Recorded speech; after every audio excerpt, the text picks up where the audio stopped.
어릴 적 저는 아버지와 어머니, 그리고 저까지 이렇게 셋이 같이 살았습니다. 그렇게 좋지도 나쁘지도 않은 평범한 집안이었다고 생각합니다.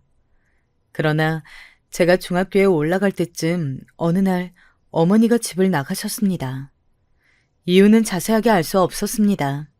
다만 그때쯤에 제 기억 속에는 어머니가 집을 나가시기 전날 아버지와 어머니 두 분께서 크게 싸우시던 모습이 남아 있습니다.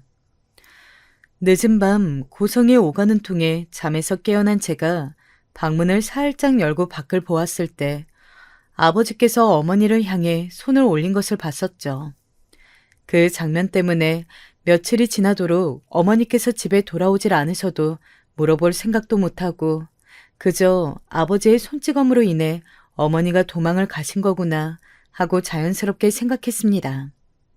하지만 아버지께선 제가 성인이 되도록 제게 손찌검 하신 적이 단 한 번도 없었습니다. 아버지는 엄한 분이셨지만 동시에 다정하신 분이셨습니다. 제게 중요한 날이면 늘 날짜를 맞춰 꼭 회사를 쉬고 저와 함께 해주셨습니다. 중학교 입학식부터 고등학교 졸업식까지 빠짐없이 저와 같이 있어 주셨고 덕분에 저는 항상 아버지와 사진을 찍으며 추억을 남길 수 있었습니다. 가끔 그때 찍은 사진들을 보면 어머니의 빈자리를 느끼지 않게 해주시려는 것처럼 제 어깨에 한쪽 팔을 든든하게 두르고 열성적으로 웃고 계셨죠. 운동회 때나 수학여행 때에는 아버지께서 늘 손수 도시락을 싸주시기도 하셨습니다. 그런데 아버지께서 음식을 짜게 먹으시던 편이셔서 도시락으로 싸주셨던 김밥이 늘 짰던 기억이 납니다. 지금에 와서 생각해보면 참 못난 짓이었지만 매번 도시락을 남겨놓고 배불러서 다 못 먹었다고 거짓말을 했던 적도 있습니다. 이것도 지나고 보니 다 추억이네요. 아버지께선 중소기업에 다니셨는데 중산층이라고 하기엔 조금 부족하지만 둘이 살기엔 나름대로 풍족하게 돈을 버셨던 것으로 기억합니다. 하지만 제가 대학에 들어갈 때쯤 나름 이름 있는 대학에 합격한 터라 돈이 많이 필요했습니다. 아버지께선 제게 등록금 걱정은 말라며 낮에는 회사원으로 밤에는 대리기사 운전일을 하시면서 돈을 버셨습니다. 그 돈으로 제 대학 등록금도 마련해 주셨고요. 아버지의 든든한 후원 덕분에 저는 무탈하게 대학을 다닐 수 있었습니다. 저는 대학에 입학해 같은 대학 동기인 아내를 만나 연애를 시작했고 이후에는 대학을 잠시 휴학하고 군대도 다녀왔습니다. 대학 졸업 후에는 대기업은 아니지만 나름 이름 있는 기업에 입사했습니다. 회사에 다니기 시작한 뒤 여러모로 안정적으로 된 저는 이제 아버지께 효도할 일만 있으리라 생각했습니다. 그 후 아버지께서 정년퇴직하시고 제가 드리는 용돈으로 생활하시기 시작한 지 얼마 안 돼요. 저는 대학교 때부터 사귄 아내와 결혼을 결심하게 되었습니다. 제가 군대에 입대했을 때도 고무신 거꾸로 신지 않고 꿋꿋하게 저를 기다려준 심선 착한 여자였습니다. 살면서 평생을 함께하고 싶은 여자는 그녀가 처음이었습니다. 그런데 제 집안 사정을 알고도 아내의 부모님께서 절 받아주실까 고민되더군요. 저야 아버지께서 저를 어떻게 키워주셨는지 잘 알고 있었지만 한부모 가정에 대한 세간의 시선이라는 게 만만치 않다는 것을 잘 알고 있었습니다. 그래도 계속 고민만 하는 것보다 직접 부딪히는 게 낫지 않겠습니까? 저는 두 눈 딱 감고 아내에게 모든 것을 솔직하게 털어놨습니다. 어릴 적 어머니가 집을 나가셔서 중학교 때부터 안 계셨고 이때까지 아버지께서 홀로 절 키워주셨다는 이야기를 하니 이번에는 아내가 본인 집안 사정을 얘기해 주었습니다. 알고 보니 아내의 어머님과 아버님께서는 재혼하신 사이라고 하더군요. 그러니 제 집안 사정을 듣고 부모님께서 크게 놀라시거나 거절하시는 일은 없을 거라 했습니다. 우려하는 마음이 조금 있었지만 저는 아내의 말을 믿고 아버지께 아내를 소개해드렸습니다. 우리 상원이가 아주 참한 아이를 데려왔구나. 둘이 참 잘 어울리고 보기가 좋아. 아버지께선 아내를 보자마자 참하다고 얼마나 칭찬을 하셨는지 모릅니다. 아주 마음에 들어 하시는 모습을 보니 제 마음도 참 좋았죠.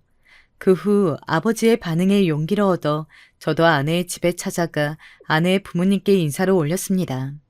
장인 장모님께서도 저를 보고 상당히 흠촉해 하셨고 이후에 조심스럽게 날을 잡아 상견례까지 치렀습니다.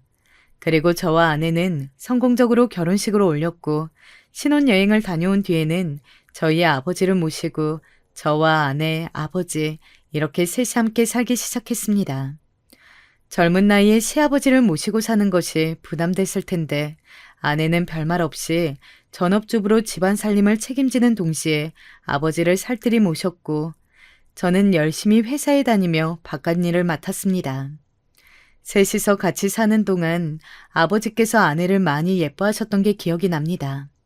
제가 퇴근하고 돌아와 거실 바닥에 앉아 아내와 함께 도란도란 이야기할 때면 아버지께서는 늘 거실 소파에 앉아 저희 부부를 보며 행복한 표정으로 이렇게 말씀하시곤 하셨습니다.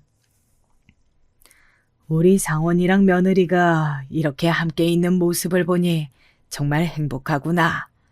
이대로 손주까지 본다면 정말 좋겠지만 지금도 충분하다. 이제 죽어도 여한이 없어. 아버지, 또 그 말이세요? 그런 말씀 마시고 오래오래 건강하셔서 손주도 보시고 결혼하는 모습까지 보셔야죠. 죽어도 여한이 없다는 말은 아버지의 말버릇이나 다름없었습니다. 그런데 그 말이 시가 된 것인지 아버지께서는 어느 순간부터 급격히 건강이 안 좋아지셨습니다. 결국 건강이 너무 악화되어서 병원에 입원하셔야 했죠. 아버지가 그렇게 몇 달 동안 병원에 입원해 계시다가 어느 날 밤 저와 아내 앞에서 돌아가셨습니다. 저는 세상이 무너지는 것처럼 슬펐지만 계속 슬픔에 빠져 있을 여유는 없었습니다. 장례식 준비부터 아버지께서 살고 계시던 집의 처분까지 할 일이 많았기 때문이에요. 아버지께서는 돌아가시기 전에 유언을 남기셨는데 그중 하나는 예전부터 다 같이 살고 있던 집을 처분하고 그 돈으로 새 집을 구해 이사를 갔으면 한다는 것이었습니다. 네 어린 시절이 고스란히 남아있는 집이지만 그렇기에 꼭 처분했으면 한다. 그리고 그 집에서 즐거웠던 기억만 가져갔으면 해. 저는 아버지의 유언을 듣고 어린 시절 열심히 저를 키워주시던 아버지의 모습이 떠올라 죄송한 마음이 들었습니다. 그래서 아버지의 유언만큼은 꼭 잘 지키겠다고 결심했죠. 장례식을 치를 때 저는 어떻게 시간이 흘러가는지 모를 정도로 슬픔에 빠져 있었습니다. 그래도 상주로서 빈소를 지키고 아버지의 옛 직장 동료분들과 친구분들을 맞이하며 정신 차리려고 무던히 노력했습니다. 아버지의 친구분들께선 아버지에 대한 좋은 말씀을 많이 해주셨습니다. 그 덕분에 제가 모르는 아버지의 일면들에 대해 많이 알 수 있었죠. 아버지께서 저를 혼자 키우시면서 어떤 부분이 가장 힘들어 하셨는지, 또 제가 얼마나 아버지께 자랑스러운 아들이었는지 같은 말들을 들었습니다. 처음 듣는 이야기에 얼떨떨했던 것도 잠시, 이내 감사한 마음과 아버지의 사랑이 얼마나 컸었는지 느껴져 저는 그 자리에서 울고 말았습니다. 그 뒤로도 빈소를 찾으신 문상객들 한 분 한 분께 인사를 드리며 빈소를 지키고 있었는데 문상객들께 음식을 대접하던 아내가 갑자기 제게 다가와 어떤 테이블에 누군지 모를 분이 계신단 말을 하는 게 아니겠습니까? 여보, 저쪽 테이블에 연세가 많으신 여자분이 혼자 앉아 계시는데 이름을 물어봐도 대답도 안 하시고 자꾸 울기만 하셔. 그래서 말인데 당신이 가서 누구신지 한번 물어봐. 저는 아내의 말을 듣고 의아해져서 여성분이 앉아 계시는 테이블로 가봤습니다. 그런데 테이블에 앉아 계시는 여성분께 점점 가까이 갈수록 그분의 얼굴이 너무나 익숙하게 느껴지는 겁니다. 어릴 때 찍은 가족 사진에서만 볼 수 있던 그리운 얼굴에 저는 홀린 듯 그 테이블에 다가가 여성분께 말을 걸었습니다. 어머니? 설마 어머니세요? 떨려서 잘 안 나오는 목소리를 쥐어짜내 간신히 불러보니 뒤늦게 다가온 저를 알아채신 그분께서 두 눈 가득 눈물을 주르르 흘리며 제 이름을 부르시더군요. 상원아, 엄마야. 엄마가 너무 늦게 왔지. 엄마가 너무 미안해. 어머니는 이제 나이가 들어 굽은 허리로 다가오셔서는 제 손을 꼭 잡고 눈물만 하염없이 흘리셨습니다. 어렸을 때 저는 어머니가 돌아오신다면 어떤 말을 할지 생각해두고는 했습니다. 그러나 시간이 흘러 어른이 된 이후로는 어머니에 대한 마음을 내려놓고 살아서인지 무슨 말을 해야 할지 전혀 모르겠더군요. 결국 아무 말 없이 손만 잡고 있었더니 어머니는 제게 미안하다며 얼굴 봤으니 됐다고 하곤 장례식장을 나가시려고 하는 겁니다. 저는 어머니를 이렇게 보내면 안 된다는 생각이 들어 얼른 붙잡았습니다. 어머니, 이대로 그냥 가시는 거예요?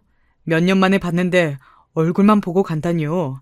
그러지 마시고 장례식 끝날 때까지만 기다려주세요. 여기 근처 모텔에서라도 잠시만 쉬고 계세요. 제가 꼭 찾아갈게요. 그리고 저는 보조금에서 돈을 얼마 빼내어 어머니의 손에 꼭 쥐어드리고 허둥지둥 아내한테 갔습니다. 아내는 제 얼굴을 보고 많이 놀라더군요. 여보, 왜 그래? 괜찮아? 얼굴이 꼭 귀신이라도 본 사람처럼 창백한데 괜찮아? 그게 어머니가 오셨어. 응? 어머니라니? 설마 여보 어머니 말이야?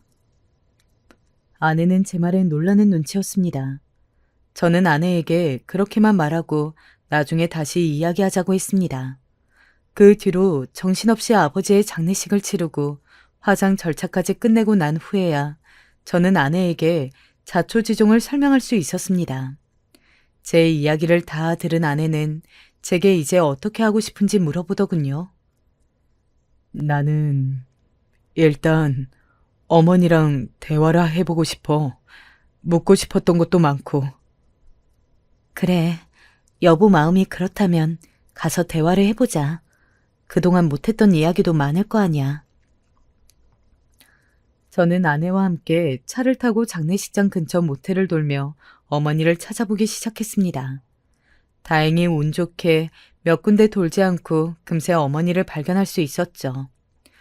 저와 아내는 어머니가 계신 모텔방에 앉아 제대로 이야기를 나누게 되었습니다. 막막하긴 했지만 저는 띄엄띄엄 어머니에게 물었습니다. 그동안 어떻게 지내셨어요? 저 안 보고 싶으셨어요? 전 어머니가 참 많이 그리웠는데 왜 저보러 한 분도 안 오셨어요? 제 물음에 어머니는 울먹이시며 제가 가지고 있던 궁금증을 하나씩 풀어주셨습니다. 그동안 어머니는 고향에 내려가서 살고 계셨답니다. 그러다가 건너 제가 결혼한다는 소식을 듣고 한번 저를 찾아오셨지만 아버지께서 어머니에게 다시는 오지 말라고 으름장을 놓고 쫓아내서 저를 못 만났다는 겁니다. 저는 어머니의 말에 큰 충격을 받았습니다. 어째서 아버지께서 어머니를 쫓아내셨던 건지 아무리 생각해도 알 수 없었죠. 저는 모든 게 의아했지만 그 부분은 조금 뒤로 하고 어머니와 그동안 못했던 대화를 더 나누고 싶었습니다. 하지만 모텔에서 지낼 수 있는 시간이 끝난 상태라 곧 나가야만 했습니다. 그 자리에서 어머니는 제가 당신을 보기 싫다면 도로 고향으로 내려갈 생각이라고 말씀하셨습니다.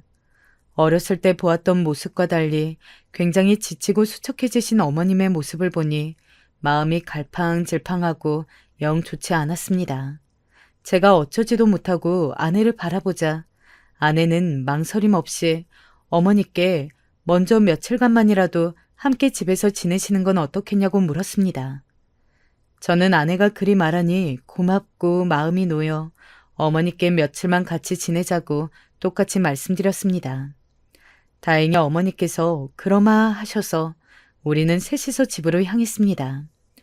부동산에 내놓은 상태였지만 아직은 실거주 중인 집에 들어서자 엄마는 정말 오랜만에 집에 돌아왔다며 감회가 섞인 표정으로 눈물을 흘리셨습니다. 그리고 저는 기억이 나지 않는 제 어린 시절의 이야기를 해주셨습니다. 저 돌담에서 상원이가 넘어져서 얼마나 크게 울었는지. 우리 상원이는 어렸을 때부터 목청이 남달랐어. 저기 화단에는 상원이 이모가 상원이 먹이라고 앵두나무도 심었었어. 그때 정말 행복했었지. 그 옛날 엄마와 아버지, 저 이렇게 셋이서 살던 이야기를 듣자 저는 가슴이 울렁하였습니다. 그렇게나 행복한 가정 속에서 살고 있었다면 도대체 왜 집을 나가셨던 건지 궁금했습니다. 그래서 저는 그 자리에서 어머니께 조심스럽게 물어보았습니다. 어째서 아버지와 저를 버리고 집을 나가셨는지 말이죠. 그러자 어머니께서는 올 것이 왔다는 표정으로 저를 바라보시다가 천천히 대답해 주셨습니다. 사실 너희 아버지가 나를 의심하는 일이 많았단다. 너에겐 잘해주고 자상한 아버지였을지 몰라도 내겐 언제나 아내가 바람을 피우고 있을지 모른다고 생각하는 의심 가득한 남자였어. 그래서 안 보이는 곳에서 매번 내게 손을 올리는 일이 많았지. 그때 내가 너를 데리고 도망가지 않았던 건 네 아버지가 너만은 때리지 않을 거란 걸 알고 있어서였단다. 게다가 엄마는 너를 먹여 살릴 만큼 능력이 좋거나 돈을 잘 버는 것도 아니었으니 고생시킬 바에는 두고 가는 게 낫다고 생각했어. 이런 내 선택을 원망하니? 어머니의 말씀에 저는 모든 것을 납득할 수밖에 없었습니다. 어머니가 집을 나가시기 전날 밤 저는 아버지가 어머니께 손을 올리신 장면을 기억하고 있었으니까요. 그간 어머니가 겪었을 고충이 생생하게 느껴져 마음이 아팠습니다. 그럼 왜 그동안 제게 연락을 안 하셨어요? 제가 성인이 됐을 때는 한 번 정도는 해주셨을 수도 있었잖아요. 그러자 어머니는 집에서 아버지를 피해 도망 나온 지 얼마 안 됐을 때는 아버지가 무서워서였고 그 뒤에는 제게 미안해서 도저히 연락하지 못했다고 하시더군요. 나중에 제가 결혼한다는 소식을 들었을 때 용기를 내서 연락하려고 했지만 그것도 아버지가 막는 바람에 연락이 닿지 않았던 거고요. 그 이야기를 듣고 나니 왜 어머니가 아버지가 돌아가신 이후에 저를 찾아오신 건지 알 수 있었습니다. 제가 머릿속으로 납득한 것을 아셨는지 어머니는 계속 제게 말씀하셨습니다. 상원이 너만 괜찮다면 엄마는 너와 계속 연락하고 만나고 싶어. 내가 우리 아들한테 못해준 것이 너무 많아. 지금이라도 못해준 거 다 해주면서 살고 싶어. 어머니는 그렇게 말씀하시면서 제 손을 잡아주셨습니다. 그간의 세월이 고스란히 남은 주름진 손을 보자 저는 가슴이 먹먹해졌지만 바로 대답할 수가 없었습니다. 저는 어머니께 당장 대답하기는 곤란하고 조금 생각해보겠다고 말씀드렸습니다. 처음 알게 된 사실도 많았고 너무 급작스럽기도 했으니까요. 그러자 어머니는 제게 당신의 연락처를 알려주셨고 간간히 연락만이라도 하자고 말씀하셨습니다. 어머니는 이틀 정도 집에서 지내시다가 곧 고향으로 내려가셨습니다. 그 후 저는 아내와 집에 단둘이 대화를 나눴습니다. 아내는 혼란스러워 갈피를 못 잡는 제게 제 심정을 잘 이해한다고 했습니다. 여보, 나는 언제나 당신을 응원하고 도울 거야. 그러니까 걱정하지 말고 어떻게 하고 싶은지 천천히 생각해봐. 저는 제 사정을 이해해주는 아내에게 너무나도 고마웠습니다. 저와 결혼 후에 바로 아버지와 같이 살면서 신경 쓸 일도 많고 하루도 안 힘든 날이 없었을 텐데 언제나 제 편이 되어주겠다고 하니 얼마나 든든하던지요. 그래서 저는 조금 더 생각해보고 결론을 짓겠다고 아내에게 말했습니다. 그런데 어머니가 고향에 내려가신 지 채 3일이 지나기도 전에 연락이 온 겁니다. 미안해 아들. 엄마가 지금 상황이 너무 안 좋아서 그런데 연락할 수 있는 사람이 아들밖에 없어서 이렇게 연락했어. 왜 그러세요 어머니? 무슨 일이라도 있으신 거예요? 저는 어머니의 전화를 받고 순간 너무 걱정됐습니다. 어머니께 사정을 들어보니 어머니는 그간 고향에서 작은 월세방에서 지내고 계셨는데 거기서 쫓겨났다고 하시는 겁니다. 원래 일하고 있었던 곳에서 사장의 월급을 차일피일 미루는 통에 월세를 못 내 몇 달이 밀렸고 결국 월세방의 보증금까지 전부 까먹는 바람에 내쫓겼다는 겁니다. 게다가 월급을 밀리던 사장을 찾아가 보니 사장은 도망을 가버렸다고 하더군요. 당장 어디에서 먹고 자고 지낼지 눈앞이 깜깜한 상태에서 어머니는 연락할 사람이 저밖에 없어서 저에게 연락을 하셨던 거고요. 저는 어머니께 일단 다시 서울로 올라오실 수 있겠냐고 여쭤봤고 어머니께서는 한 번 움직일 차비는 남아있어 가능하다고 하셨습니다. 저는 어머니와 전화를 마친 뒤 아내에게 바로 상황을 설명했습니다. 상황을 들은 아내는 그럼 어머니와 며칠만이라도 같이 지내고 그 후에는 따로 방을 얻어드리는 것이 좋을 것 같다고 말하더군요. 덕분에 저는 어머니를 다시 집에 모셔올 수 있었습니다. 고작 며칠 안 봤는데 그 사이 어머니는 더 쪼그라드시고 더 기운 없어지고 볼품 없어지셨더군요. 그런 어머니의 모습을 보니 마음이 찢어지는 것 같았습니다. 그리고 어머니의 손에는 작은 배낭이 들려 있었는데 그게 그동안 어머니가 모은 살림 전부라고 하시더군요. 가슴이 어찌나 아프던지 억장이 무너지는 기분이었습니다. 어머니, 곧 따로 방을 얻어드릴게요. 그 전까지는 조금 불편하시더라도 여기 이 방에서 지내시면 돼요. 불편하기는 이 정도 방이 뭐 어때서 엄마는 너무 마음에 드는걸? 정말 고마워 우리 아들. 엄마가 아들 덕분에 한시름 났어. 그 뒤로 같이 살게 된 어머니는 당신이 가정부라도 되신 것처럼 청소며 빨래며 모든 집안일을 도맡아 솔선수범하셨습니다. 매일 새벽같이 일어나 바닥을 쓸고 닦으신 뒤 식사 준비까지 하시고 빨래도 해놓으시더라고요. 아내는 어머니의 그런 행동에 자신이 하면 된다고 극구 말렸지만 어머니는 그동안 저를 돌봐주지 못하셨던 시간을 보상이라도 해주시려는 것처럼 열심히 집안일을 하셨습니다. 저는 엄마의 그런 모습을 보니 미안하면서도 고맙고 안타까운 마음이 들었습니다. 하지만 연세도 있으신 분이 건강도 좋지 않으실 텐데 자꾸 그러시니 저도 마음이 편치 못해 어머니께 그러지 말고 그냥 쉬셔도 된다고 몇 번이나 말씀드렸습니다. 몇 번의 실랑이 끝에 어머니는 당신께서 머무시는 방만 청소하는 정도로 타협하기도 했습니다. 그렇게 일주일 정도가 지났을까요? 어느새 어머니가 계신 집에 익숙해진 저는 따로 방을 얻어 어머니를 모시기보다는 지금처럼 이 집에서 다 같이 살았으면 하는 마음이 생겼습니다. 하지만 이건 저 혼자 결정할 일이 아니었죠.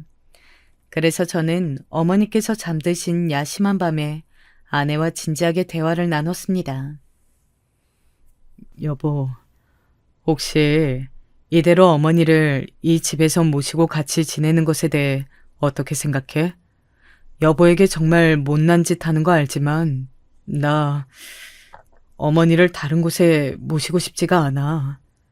그냥 이 집에서 모시고 살면서 보살펴 드리고 싶어. 그 마음 이해해. 솔직히 어머니께서 달리 가실 곳도 없으시잖아. 그리고 난 여보가 그동안 어머님이 얼마나 보고 싶었을까 생각하면 마음이 짠해. 난 어머님이랑 같이 사는 것에 대해 이견 없으니까 당신이 원하는 대로 하자. 세상에 이런 여자가 또 어디 있을까요? 저는 아내가 정말 고마워서 저도 모르게 울고 말았습니다. 시아버지에 이어 시어머니까지 모시는 게 어디 쉬운 일이겠습니까? 그런데도 제 마음을 헤아려준 아내에게 너무나 미안했습니다.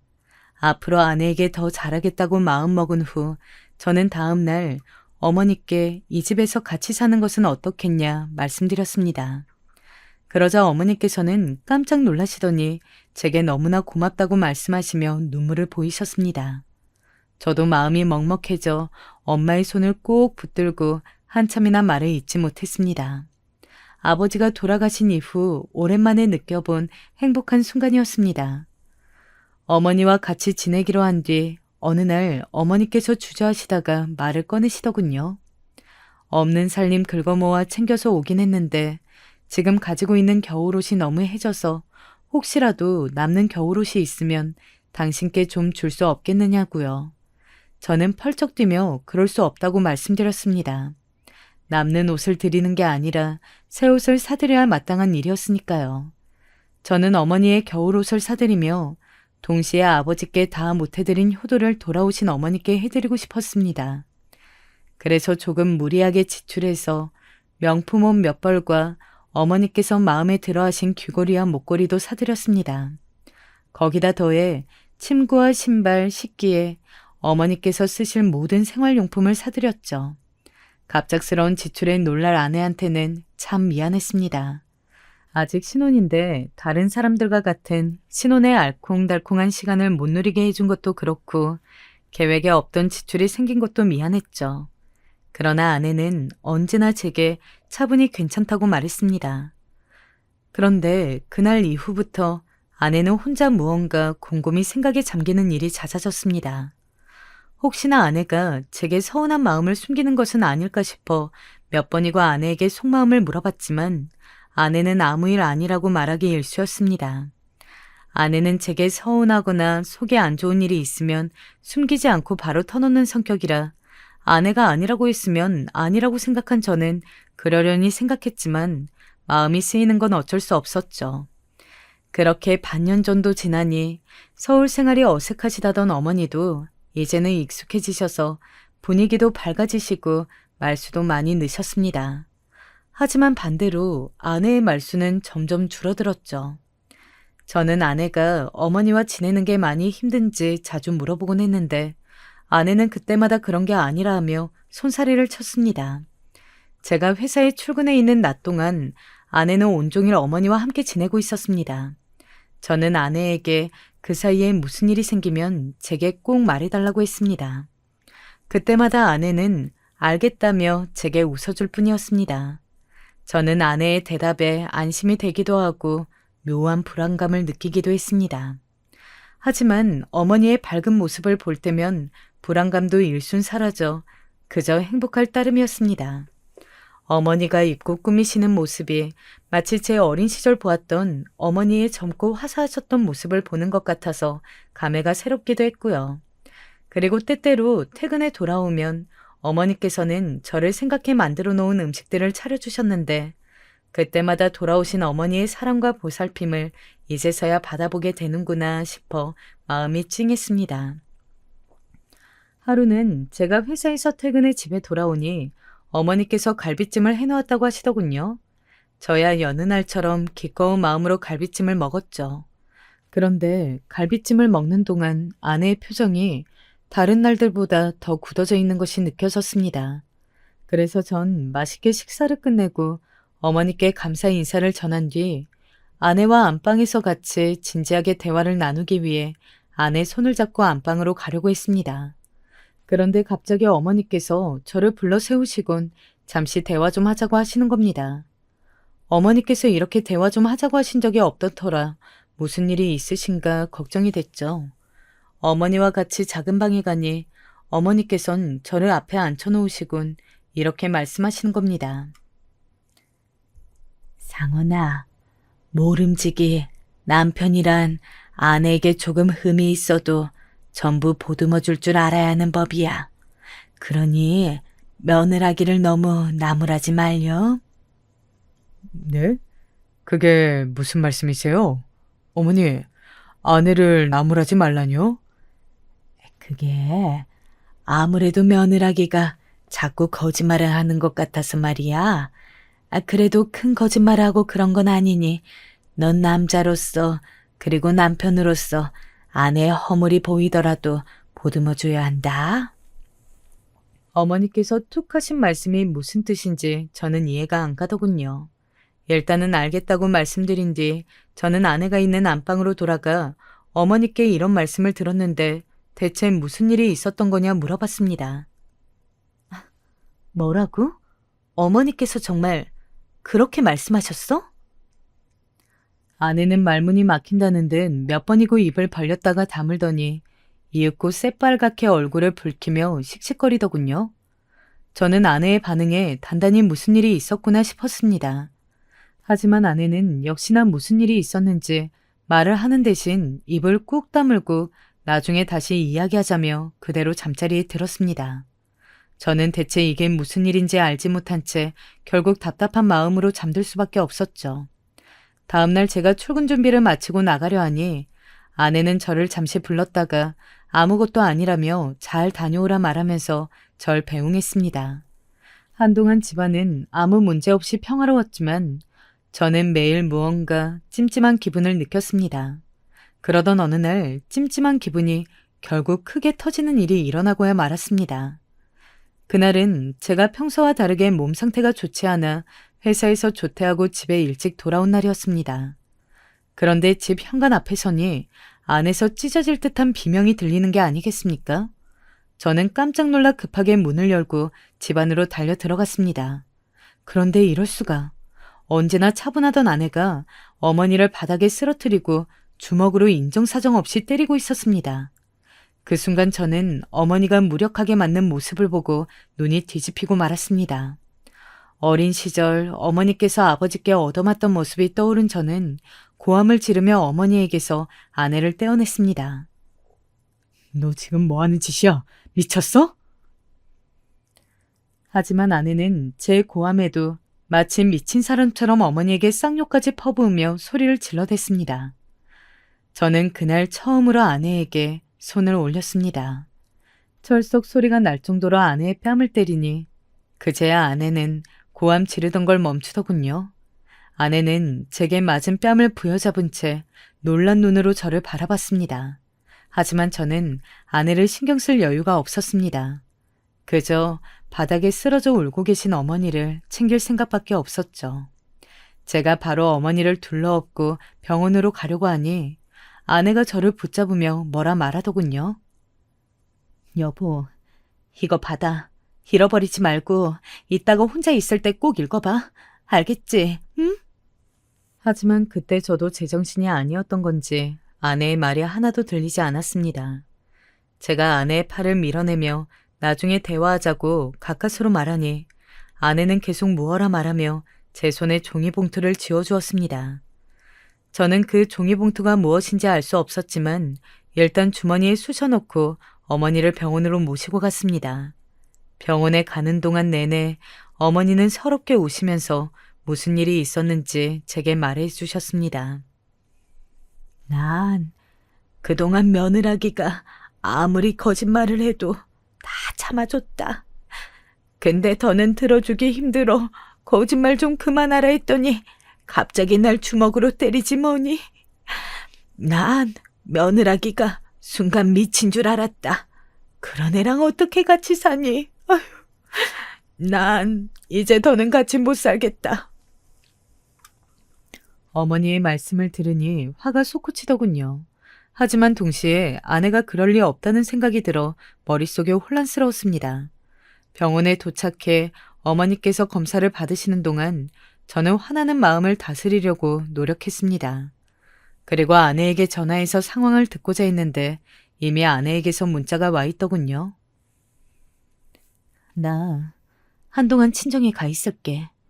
중요한 인감이랑 문서 귀중품은 내가 다 챙겨서 갈 테니까 아까 내가 준 편지 다 읽고 머리 식힌 다음에 대화할 마음 생기면 그때 연락해.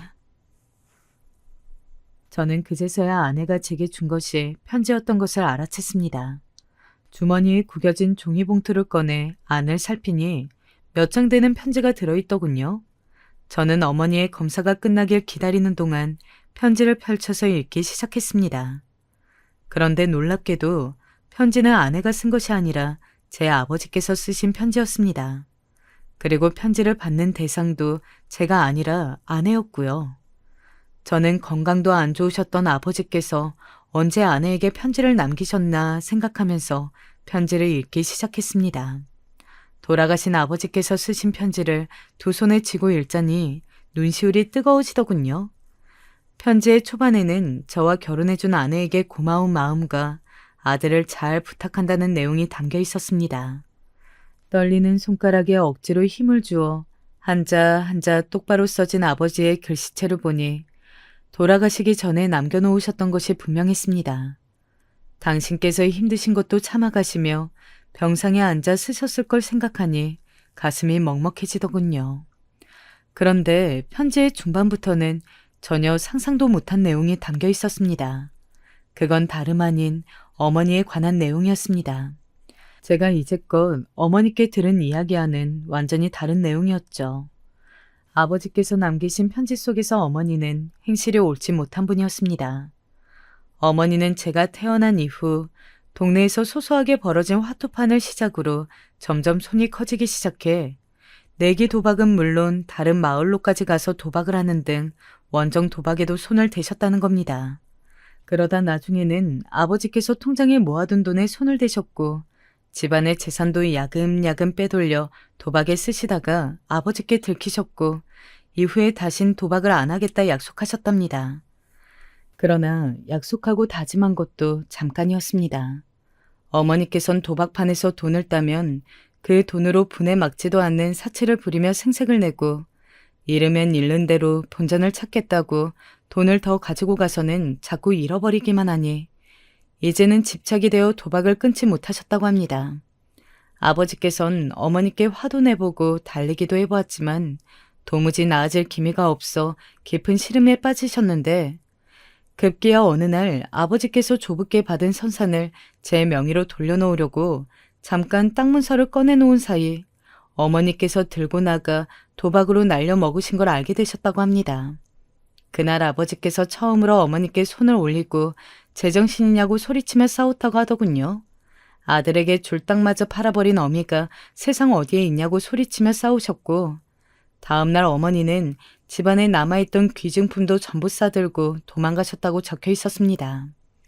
그리고 혹시나 나중이라도 어머니께서 돌아온다면 어머니가 제게 아는 체를 하면서 거짓말을 일삼을 것이 뻔하다고 하셨습니다.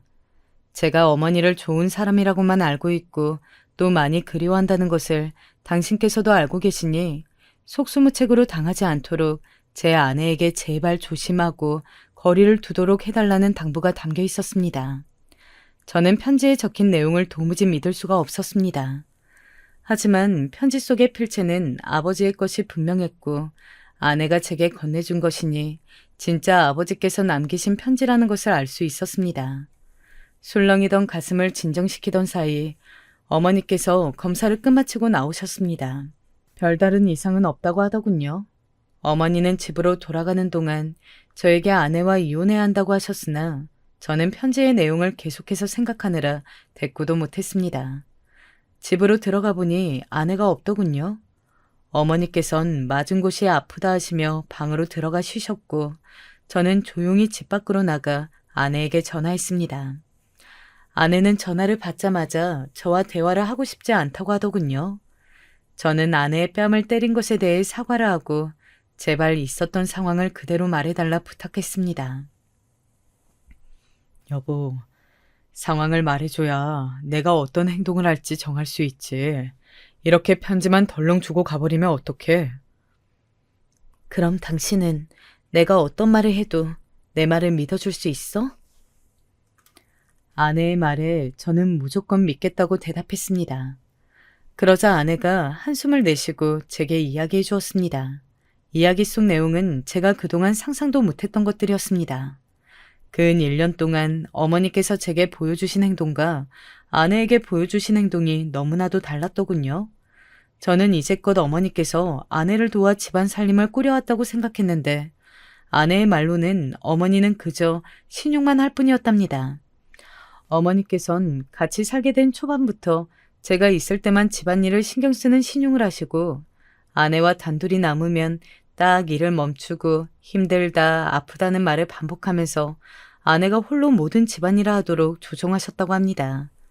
그리고 제가 집에 돌아오면 마치 어머니 혼자서 모든 일을 해낸 척 하셨다는 겁니다. 그리고 아내가 절 위해 기껏 요리를 준비해 놓으면 마지막에 꼭 자신이 간을 보겠다고 맛보시고는 저에게는 마치 어머니께서 음식을 전부 다 준비한 것처럼 말씀하시는 것, 또 장인 장모께서 사실 재혼한 사이라는 것을 알고 난 뒤론 대놓고 아내의 말을 무시하기 시작한 일 등 이제껏 어머니께서 제게 보여주신 행동들과는 너무 달라 상상조차 못했던 치졸한 일들을 듣는 순간 말문이 막혔습니다. 뒤늦게 왜 이야기하지 않았느냐 묻자 아내는 제가 어머니를 정말 많이 그리워하고 좋아하던 것을 알고 있었기 때문에 참으려 했답니다. 그런데 오늘 아내가 잠깐 마트에 다녀온 사이 어머니가 장롱 깊숙한 곳에 숨겨놓은 문서들을 꺼내고 있는 현장을 붙잡았다는 겁니다. 아내는 어머니의 손에 들린 문서들을 뺏어서 뭐 하시는 짓이냐 물으며 화를 냈지만 근 1년 동안 어머니의 말씀에 고분고분하게 따르고 화도 안 낸 아내가 만만했던지 어머니는 아내에게 온갖 쌍욕을 하셨답니다. 저는 순간 아내의 말을 믿기 어려웠습니다. 그런데 그때 아내가 녹음 파일을 하나 보내줄 테니 들어보고 다시 전화하라고 말하더군요. 저는 아내의 말대로 잠시 통화를 끊은 뒤 아내에게서 온 녹음 파일을 들어봤습니다. 그곳에선 아내와 어머니가 크게 말싸움하는 소리가 녹음되어 있었습니다. 어머니, 제발 그만하세요. 상원 씨 보기 부끄럽지 않으세요? 다 큰 아들 집에서 도둑질 하시다뇨. 인연이? 얼른 내놓지 못해? 집에서 빈둥빈둥 놀면서 내 아들 등쳐먹는 주제. 내 아들 돈은 내 돈이나 마찬가지야. 내가 좋은 곳에 돈 써서 우리 아들 재산 불려주려는 건데 누굴 도둑 취급해? 어머니, 제가 언제 집에서 빈둥빈둥 놀았어요. 온종일 바닥 쓸고 빨래하고 음식 만들고 하는 건 저예요. 집안일은 제가 다 하는데 뭐가 빈둥빈둥 노는 거예요? 말도 안 되는 소리 좀 하지 마세요. 참나, 어차피 할 짓 좀 한다고 유세 떨기는. 그리고 니네 엄마한테서 배운 게 집안일 뿐이면 그거라도 잘해야지. 첩년 딸인 것도 봐줬더니 어디서 건방지게 소리를 질러? 뭐? 우리 엄마가 왜 첩년이야? 재혼이니까 재취지. 그게 뭐가 첩년이야? 아내의 고함 뒤에 둔탁하게 치고박는 소리가 들렸고 저는 거기서 녹음 파일의 재생을 멈췄습니다. 믿기지 않았지만 그건 분명히 제 아내의 목소리와 어머니의 목소리였습니다. 녹음된 내용만 듣고 보자면 아내가 그렇게나 화를 내는 것이 이해가 되었습니다. 재혼 가정이란 꼬리표는 아내의 영린이었습니다. 행복하게 잘 살고 있는 집안에 대고 그렇게 손가락질하면 누구든 화가 안 나겠습니까? 게다가 아내는 차분하고 속 깊은 성격이었지만 한번 화가 나면 눈에 뵈는 거 없이 돌변하는 사람이었습니다. 대학을 다닐 때도 동기들 사이에서 한번 화를 내면 무섭기로 유명한 사람이었는데 그런 사람에게 부모에 대한 막말을 던졌으니 아내의 속이 거칠어질 법도 했죠. 아내에게 전화해서 어떻게 말해야 하나 고민하던 사이 아내는 제게 몇 가지 영상 파일과 녹음 파일을 추가로 더 보내왔습니다. 그 영상 파일은 아내가 저와 어머니 몰래 설치해 놓은 카메라의 영상이었고 음성 파일은 그간 어머니가 제 아내에게 했던 다른 막말들이었죠. 음성 파일 속 어머니는 제 아내를 욕보이는 말을 서슴없이 하셨습니다.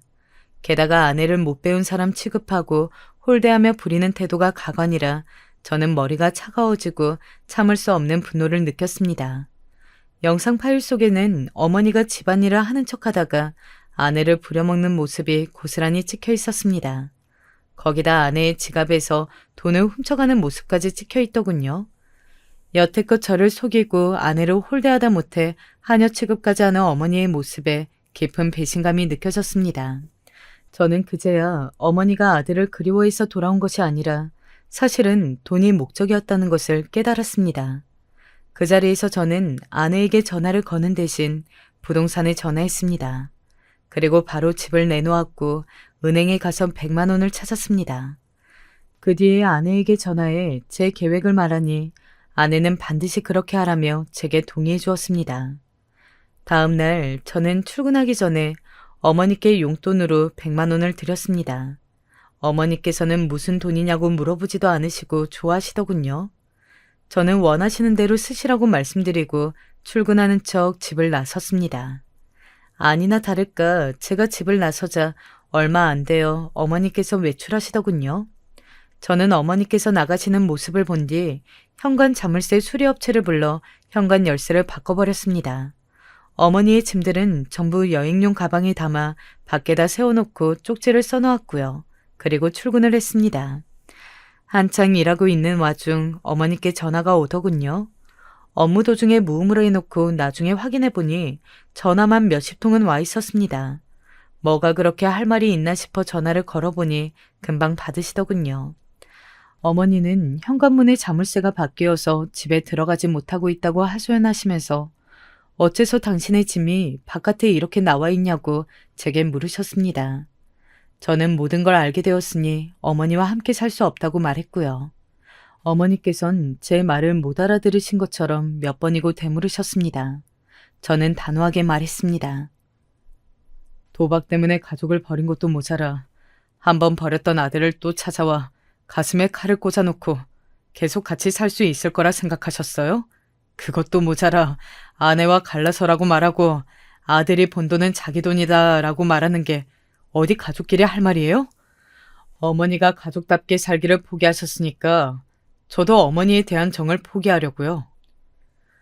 어머니는 제가 한 말에 상당히 억울해 하시더군요. 아들아, 그건 네가 잘못 알고 있는 거야. 엄마는 너 버린 거 아니라는 거 알잖니? 네 아버지가 날 때린 거. 혹시 며느라기가 이상한 소리를 한 거니? 걔 믿지 마라. 걔는 입만 열면 거짓말을 달고 사는 애야. 걔가 너랑 내 사이를 갈라놓으려고 나한테 누명 씌우는 거다. 상원아, 엄마 마음 알잖니? 저는 더 들을 가치를 못 느끼고 어머니의 전화를 끊었습니다. 그리고 집으로 돌아가고 싶은 생각도 사라져서 퇴근 시간이 지나도 퇴근을 하지 않았죠. 그런데 한 번 말씀드린 회사를 어떻게 기억하시고 어머니가 회사까지 찾아오신 겁니다. 회사 사람들이 거의 다 퇴근한 상태라 다행이었지만 야근을 하는 사람들이 남아있었기에 저는 얼른 어머니를 데리고 밖으로 나가려고 했습니다. 그런데 사람들 앞에서 매달리는 편이 더 효과적이라 생각하셨는지 갑자기 어머니가 제 팔을 붙들고 소리치시는 겁니다. 상원아, 어떻게 엄마 말을 안 믿고 네 아내 말만 믿어? 걔가 너 속이는 거라니까? 어떻게 같이 살게 된 건데 이렇게 쉽게 엄마를 버리려고 해, 응? 어머니, 제발 그만하세요. 돈 필요해서 저 찾아오신 거잖아요. 이미 다 알고 있어요, 저. 그게 대체 무슨 말이니? 뭘 다 알고 있다는 거야? 너 그런 식으로 엄마를 놀리면 못 쓴다? 제가 어머니를 놀릴 이유가 뭐가 있겠습니까? 저는 매달리는 어머니를 밀어내고 아내가 보내준 증거들을 보여드렸죠. 어머니는 욕을 내뱉는 본인의 목소리를 듣고는 그때야 제 팔을 놓으시더군요. 전 잠시나마 어머니께서 포기하신 줄 알았는데 이번에는 제 앞에 무릎을 꿇고 사정사정하시기 시작하시는 겁니다. 아들아, 엄마가 미안해.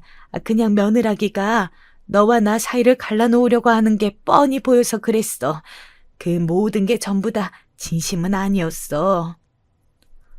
엄마, 소리도 말 같지 않는 소리도 그만하세요. 전 이제 당신 아들 아닙니다. 지금 이 순간부터 저한테 더 이상 어머니는 안 계세요. 그러자 그때 어머니의 안색이 악귀처럼 변했습니다. 어머니는 손톱으로 제 다리를 붙잡고 거의 잡아 뜯으려고 하시더군요. 100만 원만 주고 내쫓으면 내가 옳았구나 하고 떨어질 줄 알아? 1000만 원, 1000만 원은 내놔야 어디서든 살지. 내놔, 내놔! 어머니의 행동에 저는 학을 떼고 말았습니다. 도저히 용서할 수 없는 언동에 저는 결국 경비원을 불러 어머니를 회사 밖으로 내쫓았습니다. 경비원의 팔에 붙들려 밖으로 나가는 동안에도 어머니는 고함을 지르셨습니다. 정말로 돈 때문에 날 찾아왔구나 하는 생각이 드는 끔찍한 모습이었습니다. 저는 어머니를 절대 용서할 수 없었습니다. 집은 조금 싸게 내놨던 터라 금세 팔렸습니다.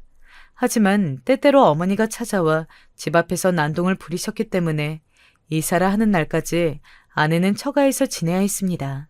완전히 이사를 마치고 전화번호도 바꾼 뒤에야 저는 다시 아내를 집에 데려올 수 있었습니다. 그리고 앞으로는 정말 아내만 위해서 더 열심히 살겠다고 약속했죠. 장인 장모님께서는 아내에게 이야기를 들으셨는지 제가 사과의 말씀을 올리자 이해한다는 표정으로 고개를 끄덕이셨습니다.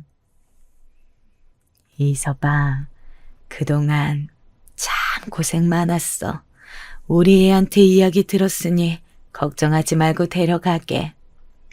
감사합니다. 다시는 이런 일 없이 제 아내 꼭 행복하게 해주겠습니다. 그 후 저는 아내와 함께 새로 이사한 집으로 갔습니다. 오랜만에 느껴보는 평화가 달게 느껴졌습니다. 하지만 새로 이사한 집에서 평화를 만끽하는 것도 잠시, 어머니께서 자꾸 회사로 찾아오셔서 도저히 참을 수가 없더군요. 저는 결국 다른 회사로 이직을 해야만 했습니다. 어머니가 알 수 없도록 연락처도 다시 바꾸고 새로운 회사에 들어가니 비로소 제가 어머니와 진짜로 연을 끊은 느낌이 나더군요. 지금은 새 회사로 이직한 지 시간이 좀 되었지만 아직 그때 생긴 작은 슬픔이 마음 한구석에 남아있는 느낌이 듭니다. 하지만 언젠가는 괜찮아지리라 생각합니다. 그리고 그때 일만 생각하면 아내에게 너무 미안하면서 고마운 마음이 듭니다. 누구보다도 제 입장을 먼저 생각해서 어머니를 받아들이기로 하고 오라병이 생길 수 있는 일들을 증거로 남겨둔 아내의 차분함과 준비성에 감사할 따름입니다. 또 이런 일이 생길 것을 미리 아시고 아내에게 편지를 주고 대비해 주신 아버지의 해안에 감명했습니다.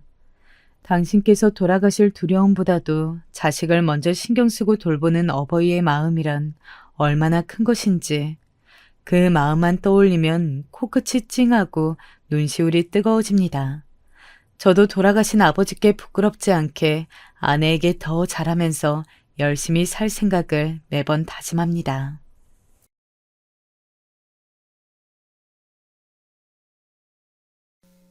안녕하세요. 긴 인생의 길에서 마지막 종착역을 향해 가고 있는 아저씨입니다. 혹시 여러분은 익숙한 것에 길들여지지 않으셨나요? 항상 내 옆에 있을 것 같고 항상 내 편이 되어줄 것만 같던 그런 사람.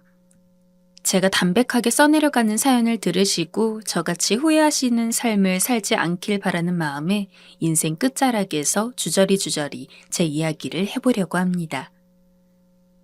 너무 가까이 있고 당연하기에 소중함을 느끼지 못하는 순간들이 있습니다. 저도 나이 60이 훌쩍 넘고서야 제가 이리도 미련한 인간인 줄 알게 되었어요. 사실 젊을 적에만 해도 저는 제 잘난 맛에만 살아가는 녀석이었거든요. 어머니와 아버지는 그래도 동네에서 제법 잘 산다고 소문이 난 분들이었고, 저는 부모님의 하나뿐인 늦가기 외동아들이었습니다. 아이를 낳기 어려울 거라는 이야기에 자식을 포기하고 있었던 부모님은 기적같이 찾아온 저를 그 누구보다도 알뜰살뜰 아껴주었습니다. 세상에서 제일 멋진 내 보물. 우스꽝스럽지만 부모님은 제 이름보다 보물이라는 애칭으로 저를 많이 부르셨습니다. 동네에서 주변 아주머니들, 아저씨들을 만날 때면 지겨울 정도로 우리 아들이에요 하며 소개를 하는 탓에 적어도 동네에서는 저를 모르는 사람들이 없었습니다.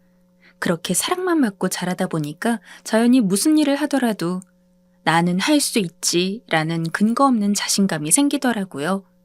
덕분에 학교 다닐 때 내내 반장, 부반장을 도맡았습니다. 그리고 교우관계도 좋았어요. 무서울 거 하나 없는 10대 시절 저 좋다고 쫓아다니는 여자애들도 여럿 만나보았습니다. 좌절이랄 걸 할 게 없는 인생이다 보니까 은연중에 앞으로 살아가면서도 저를 힘들게 하거나 고난에 빠뜨릴 만한 일은 없을 거라고 생각했던 것 같아요.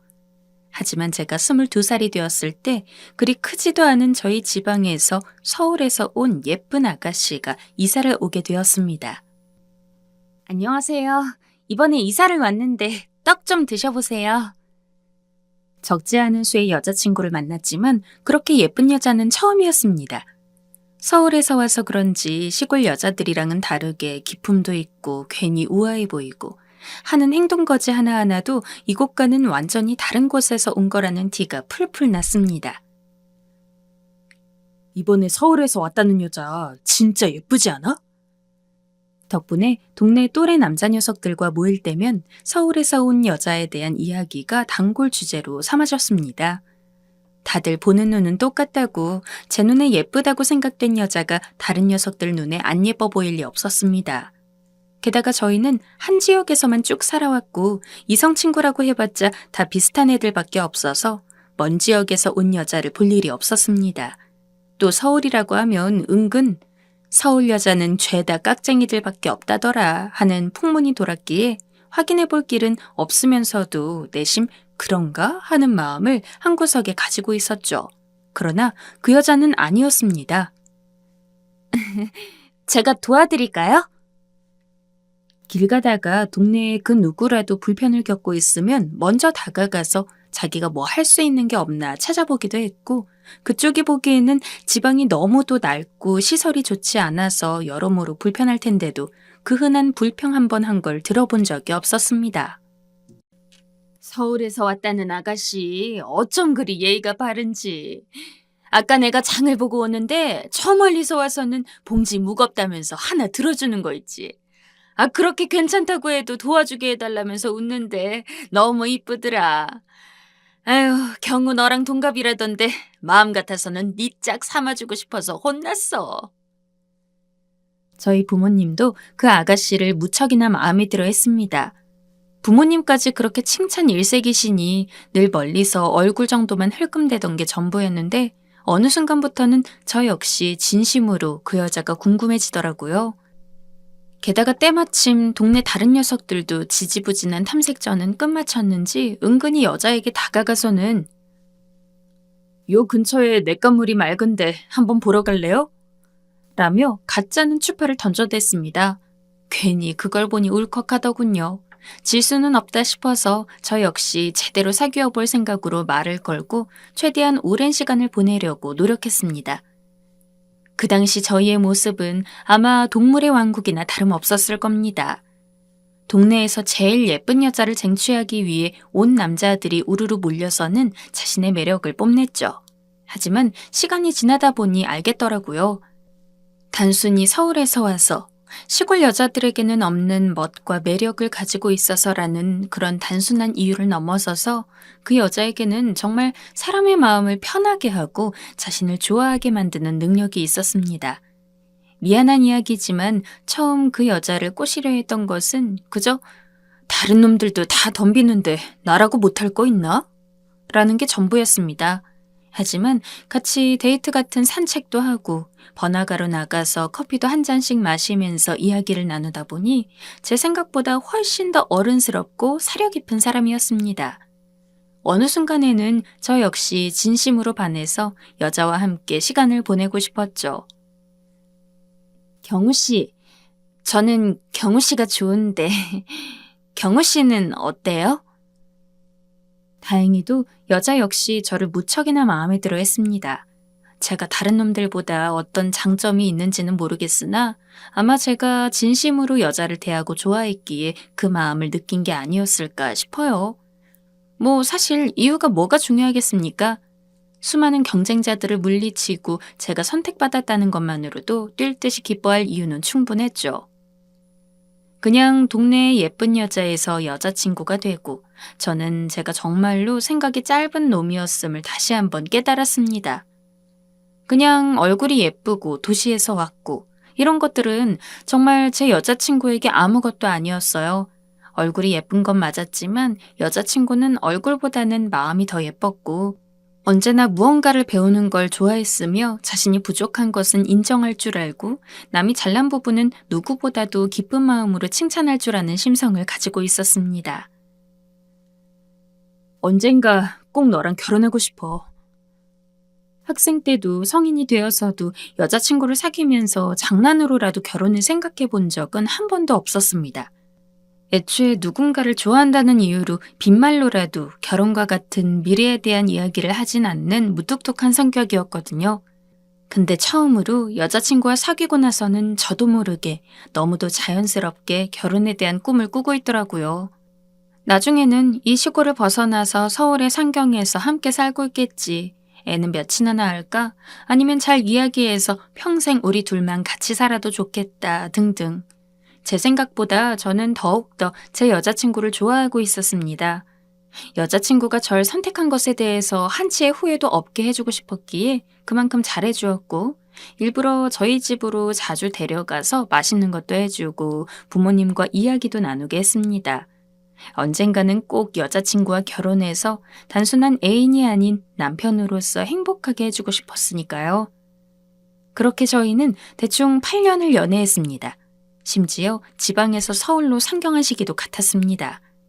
제가 여자친구를 사랑했듯이 여자친구도 저를 사랑했기에 우리 슬슬 서울에 가서 같이 살아보자 라고 먼저 제의를 해주었고, 이를 물릴 이유가 전혀 없었던 저는 부모님에게 즉시 알린 뒤 부모님과 여자친구 부모님의 도움으로 작은 방을 잡아서 여자친구와 함께 동거를 시작하게 되었습니다. 사실 사귄 기간도 오래되었고 저희 나이도 30이 조금 넘었다 보니까 이미 부모님들 그리고 저희 사이에서 결혼 자체는 이미 기정사실화된 상황이었어요. 그렇기 때문에 함께 사는 것도 쉽게 허락받을 수 있었죠. 그리고 애초에 서울로 올라오기 전에 저는 프로포즈 아닌 프로포즈를 한 상태였습니다. 우리 서울에 가게 되면 그때는 결혼해서 살자. 그래서 서울에 올라간 지 딱 반년이 지난 뒤 저희는 본격적으로 결혼식을 올렸어요. 이제는 여자친구와 남자친구를 넘어서서 비로소 남편과 아내가 된 것이죠. 너무 행복했습니다. 살면서 처음으로 결혼하고 싶다는 생각이 든 여자와 정말로 그 꿈을 이룰 수 있다는 것은 아마 저뿐만 아니라 누구라도 감격스러우실 겁니다. 저희는 말 그대로 행복하다고 표현할 수 있는 결혼 생활을 했습니다. 식을 올린 뒤에는 아이를 가지는 것에도 신경을 써서 결혼하고 2년 뒤에는 아들 하나, 딸 하나를 쌍둥이로 낳았죠. 저희가 애를 가졌을 쯤엔 양가 부모님 모두 형편이 이전만큼 좋지는 않아서 따로 지원을 받지는 못했지만 그래도 둘이 버는 것으로 어떻게든 아등바등 살 수는 있었습니다. 하지만 살림살이는 날이 갈수록 기울어졌습니다. 저희가 아무리 아끼면서 살아도 예상치 못한 돈이 들어가는 일이 많다 보니까 저축은커녕 당장 내 식구 제대로 옷 갖춰 입거나 밥 먹고 사는 것조차 힘들다고 느껴지는 때가 많았습니다. 여보, 내가 금방 큰돈 벌어올게. 조금만 기다려봐. 때마침 친구놈 중 하나가 사업을 한다고 따로 투자금 없어도 되니 보증만 서주면 사업 성공하자마자 무조건 5천만 원을 입금해준다는 제안을 했었어요. 제가 조금만 더 냉정하게 생각했다면 그게 얼마나 위험한 일인지 쉽게 알았을 겁니다. 하지만 그때 저도 정신적으로 너무 몰려 있었습니다. 당장 친구가 이야기한 5천만 원이라는 큰돈의 달콤함에 휩쓸려서 묻지도 따지지도 않고 도장을 찍었죠. 적게 알고 지내온 친구가 아니기에 믿기도 했고, 친구가 사업에 대해서 설명했을 때 아무것도 모르는 제가 들어도 이건 대박이다 싶었기에 반드시 성공할 거라고 생각했거든요. 하지만 사업은 망했고 망하다 못해 제 앞에서 사탕 발린 말로 저를 꿰었던 친구는 하늘로 사라졌는지 땅으로 꺼졌는지 코빼기라도 보이기는커녕 연락조차 되지 않았습니다. 덕분에 친구가 남긴 빚은 모조리 저의 차지가 되었죠. 괜찮아. 우리 조금 더 열심히 일하자. 지금보다 더 아끼고 살면 괜찮아질 거야. 제 덕분에 곤란해진 건 당연히 저뿐만이 아니었습니다. 아직 어린아이 둘, 그리고 아내까지 빚에 시달려야 했죠. 그러나 아내는 그런 순간에도 저를 원망하지 않았습니다. 아이들이 어려서 아내는 밖에 나가서 일을 할 수 없던 탓에 여러 가지 부업으로 저를 도와서 돈을 벌고 생계에 보탰습니다. 그나마 아내 덕에 힘겨운 순간들을 지날 수 있었죠. 빚을 지고 나서 한동안 저는 제정신이 아니었습니다. 그나마 아직 마지막 정신줄을 놓지는 않아서 꼬박꼬박 회사에 나가 일을 하곤 했지만 집에 오면 무기력증에 시달리면서 아내와 대화를 안 하는 것은 당연했고 저한테 오는 아이들을 살갑게 한번 안아주는 것조차 하지 않았어요. 혼자 있고 싶었으나 모순적이게도 혼자 있고 싶진 않은, 저로서도 참 이상한 마음이 시시때때로 들었습니다. 그리고 그때마다 저를 북돋아 주었던 건 역시나 아내였고요. 하지만 앞서 이야기했듯이 사람은 당연한 것에 무뎌지게 되어 있습니다. 그렇게나 소중하다고 생각했었는데 처음부터 원래 있던 것처럼 꾸준히 제 곁에 있다 보니까 제가 참 멍청하게도 그게 얼마나 귀한지를 모르겠더라고요. 아이들이 고등학생이 되었을 쯤에는 그 큰 빚도 갚고 저도 본래 다니던 회사를 떠나서 아주 작게 저만의 사업을 시작했는데 그게 잘 돼서 경제적으로 엄청 안정이 되어 있었어요. 지금 와서 하는 이야기지만 사업이든 뭐든 제가 그 암흑 같은 시기를 벗어날 수 있었던 것은 아내가 힘든 순간에도 늘 저를 지탱해 주었기 때문입니다. 하지만 당시에 저는 그걸 몰랐죠. 힘든 것들이 다 지나고 나니 그렇게 예쁘고 우아해 보였던 아내는 어디 가고 신이 다 되어가는 아줌마만 남아있더라고요. 전혀 마음 하나 가지 않았습니다. 분명 처음 결혼했을 때만 해도 평생 행복하게 살게 해주겠다는 순수한 열정이 있었던 것 같은데 모진 풍파에 휩쓸려서 함께 사라진 건지 원래도 그리 살가운 성격은 아니었으나 저는 아내에게 더욱더 무뚝뚝한 인간이 되었습니다. 여보, 오늘도 수고했어요. 대꾸 하나 안 해주는 저임에도 아내는 언제나 제가 일을 하고 돌아오면 외투를 받아들고는 웃으며 수고했다고 이야기해 주었습니다. 저녁을 먹고 들어온다고 이야기를 해도 늘 제가 좋아하는 반찬들로만 한상 가득 차려놓은 채 저를 기다리고 있어서 저한테 호통을 들은 적도 여러 번이었습니다. 내가 밥 먹고 들어온다고 했는데 쓸데없이 밥을 왜 차려놔? 이걸 누가 먹으라고? 그럼에도 아내는 그런 저에게 화 한 번 내지 않았습니다. 오히려 미안하다고 자기가 깜빡했다며 차린 건 자기가 먹을 테니 저보고는 신경 쓰지 말고 얼른 들어가서 쉬라고 한 뒤 불 다 꺼진 밤에 부엌에서 몰래 숟가락을 달각거리며 제가 먹지 않은 저녁 밥상을 먹기도 했습니다. 살면서 제가 그리 착한 놈이라고는 생각하지 않았지만 그래도 가족 하나 제대로 안 챙길 정도로 나쁜 놈이라고 생각하며 살아온 적은 없었는데 그때의 저는 그저 제가 돈을 벌어다 주는 것만으로도 가족의 노릇을 다 한 것이라고 치부하며 나는 충분히 남편으로서의 역할을 하고 있어 라고 자만했던 것 같습니다. 그래서 집에서 아무것도 안 하는 것 같은 아내가 고깝게 보였고 심지어 처음 결혼할 당시 아름다웠던 모습조차 온데간데 사라진 아내는 좋아할래야 좋아할 구석도 없었습니다. 곰곰이 되짚어보면 아내는 참 유순한 구석이 많은 여자였습니다. 그건 사귈 때도 그랬습니다. 결혼을 하고 나서는 더욱더 그랬죠. 그런 아내가 딱 한 번 명절 때 저에게 자기 의견을 제대로 이야기한 적이 있었습니다. 이번 명절은 친정에 먼저 가고 싶어. 당신은 같이 안 와도 되니까 연휴 하루만 친정에서 보내고 바로 당신 따라갈게. 저희 부모님이 옛날 분이기는 하셨지만 그래도 명절 때 무조건 며느리는 시댁을 먼저 와야 한다고 주장하시는 분들이 아니었습니다.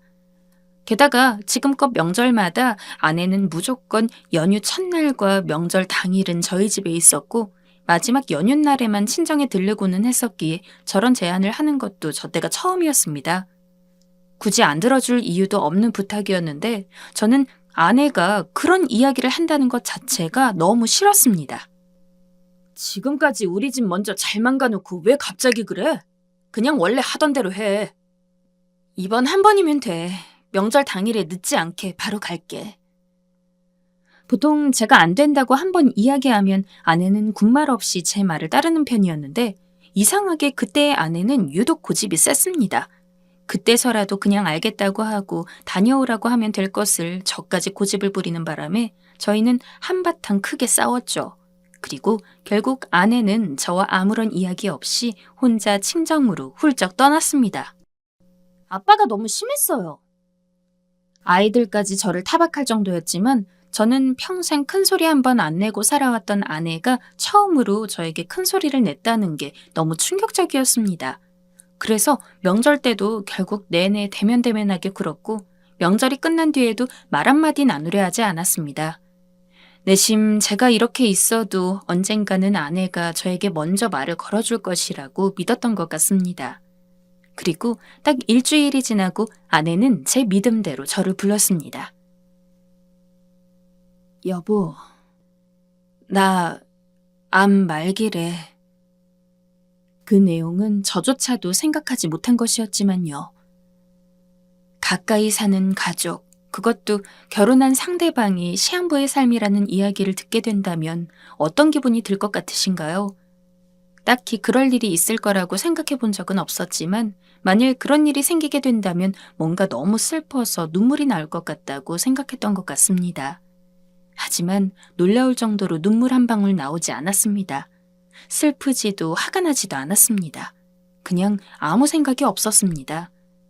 아내가 정말 자신이 암에 걸렸다고 말하는 게 맞는지, 살 날이 몇 개월도 채 안 남았다고 이야기하는 게 정녕 진실인지조차 파악할 수 없었습니다. 명절 연휴에 친정에 먼저 가고 싶다고 이야기한 것도 자신이 암에 걸렸다는 사실을 부모님에게 이야기하고 싶어서 그랬다고 하더라고요. 조금 파리한 얼굴로 웃는 아내를 두고 저는 여전히 아무 말도 할 수 없었습니다. 생각 정리도 마음 정리도 되지 않아 하루하루가 혼란했지만 시간은 참으로 매정하게도 흐르더군요. 아내의 암 소식에 아내를 붙잡고 엉엉 우는 아이들을 보아도 저는 그때조차 눈물 한 방울 나지 않았습니다. 마치 제3자의 일인 것처럼 멀거니 그 모습을 관망하게 되었죠. 저는 제가 굉장히 나쁜 놈이라고 생각했습니다. 이렇게까지 슬프지 않아도 되나? 이 마음이 정상인가? 수십 번도 넘게 저를 검열하고 다그쳐봐도 달라지는 것은 없었습니다. 지금 보면 그때의 저는 그 사실을 믿지 못했던 것 같습니다. 아내는 한평생 저와 함께 있을 거라고 생각했으니까요. 수술을 해도 안치가 힘든 상황이었지만 조금이라도 삶을 늘리려면 빨리 수술을 해야 했었습니다. 그러나 아내는 자신의 목숨이 경각에 달한 상황에서도 초연했죠. 최대한 입원을 미루고 저와 그리고 아이들과 함께 시간을 보내려 했습니다. 아내는 평소 주말에 저를 귀찮게 하는 일이 없었습니다.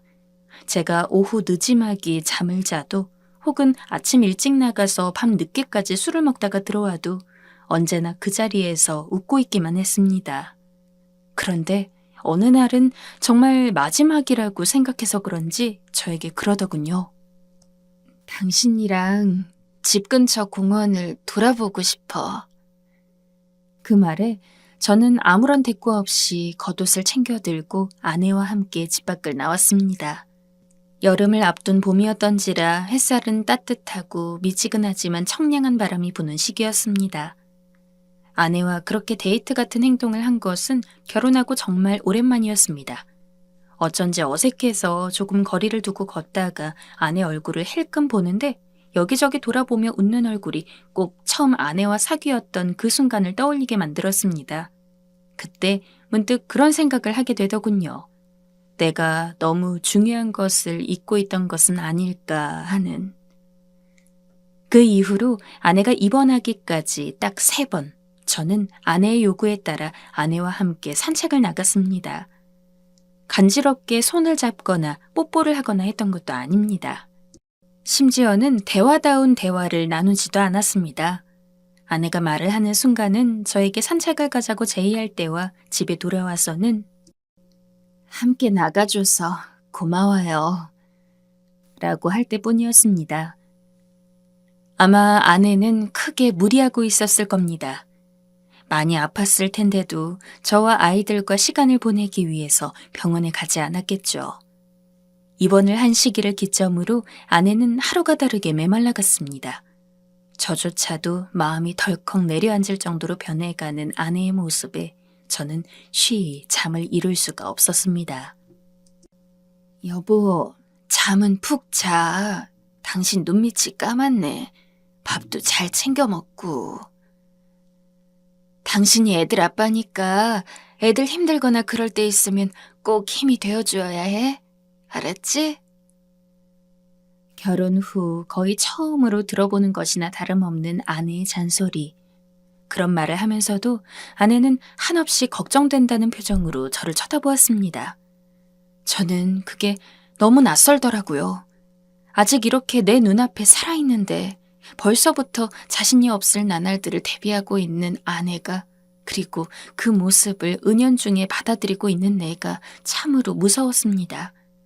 그때서야 조금 실감이 난 것 같습니다. 이제 아내는 제 곁에 없을 거라는 것을요. 미안해 여보. 저도 모르게 미안하다는 이야기가 터져나왔습니다. 그동안 아내를 그렇게 박정하게 대하면서도 한 번도 미안하다는 생각을 해본 적이 없었는데 마지막을 앞두고 갑자기 개과천선이라도 하게 된 건지 뭔지 가슴이 아파 견딜 수 없을 정도로 미안하다는 감정이 들끓었습니다. 주름진 아내 손을 꼭 잡고 두서없이 미안하다고 이야기하며 애처럼 울었습니다. 그때의 아내가 어떤 표정을 하고 있었는지는 모르겠습니다. 다만 아내는 자기 손을 잡고 있는 제 손을 다른 한 손으로 찬찬히 토닥이기만 하였습니다. 마치 다 괜찮다는 것처럼. 참 신기하게도 바로 다음 날 아내는 조용히 숨을 거두었습니다. 가기 전까지 잘해준 것 하나 없는 남편을 용서하고 아내는 떠났습니다. 참으로 미련하고 멍청한 아내는 통장 5개에 제가 벌어다 준 월급, 본인이 일하면서 번 돈으로 생활비를 쓰면서도 남은 돈을 쪼개가며 저금하고 있었습니다. 평생 비싼 옷은커녕 5,000원짜리 늘어진 티셔츠나 입고 미용실 가는 돈도 아깝다며 집에서 직접 자르면서 한 푼 두 푼 모은 돈을 소중하게 보관하고 있었습니다. 딱히 오래 살고 싶은 생각은 없었습니다. 아내가 세상을 떠나고 나서야 제 곁에 언제나 가만히 버팀목이 되어주던 아내가 얼마나 소중한지 알았으니까요. 저는 아내가 참 미련하다고 생각했는데 미련한 것은 바로 저였어요. 아내와 함께 산 30여 년의 세월보다 아내 없이 산 이 3년을 더욱 그리워하고 사랑하며 살았으니까요. 하루빨리 아내 곁으로 가고 싶다고 생각하며 살아서인지 얼마 전 아들 손에 이끌려 억지로 받아본 검진에서 말기암이라는 진단을 받았습니다.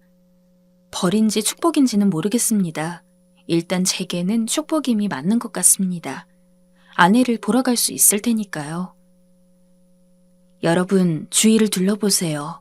분명 소중했는데 언젠가부터 그 소중함이 익숙함으로 변한 사람이 있지 않나요? 만약 그렇다면 여러분은 아직 늦지 않은 겁니다. 저처럼 후회할 일을 겪지 않아도 된다는 이야기입니다. 여러분의 곁에 한결같이 있는 그 사람을 그 무엇보다도 소중하게 여겨주세요. 사랑한다고 이야기하고 좋아한다고 이야기하세요. 때로는 너무 익숙하다고 느껴진다고 할지라도 바로 몇 시간 뒤에라도 영영 볼 수 없는 사람이 될 수 있음을 잊지 마세요. 우리는 한없이 사랑하며 살기에도 시간이 부족하니까요.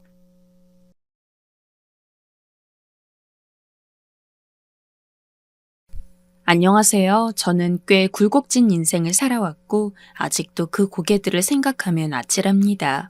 하지만 그런 와중에 솟아날 구멍이 있어서 나름 잘 딛고 왔는데 저를 비롯해서 인생사라는 건 왜 이리 구슬픈 걸까요? 늘상 혼자 생각만 하다가 새삼 이런 곳에 사연을 보내봅니다. 저는 부모님이 안 계시고 그분들이 어떤 분인지도 모르는 인생을 살아왔습니다. 한 번쯤은 나를 낳아준 부모가 누구인지 궁금하기도 했고 나중에 제가 가정을 이룰 때 그 부분이 특히 가슴 아리게 느껴졌는데요. 이미 태어난 순간부터 버려졌고 고아원에서 지금은 이름도 기억 안 나는 몇 선생님들의 손을 거쳐 자라나게 되었어요. 당시에 알던 친한 동생이 있었고 저보다 2살 어렸기 때문에 우리는 형제처럼 자라왔습니다.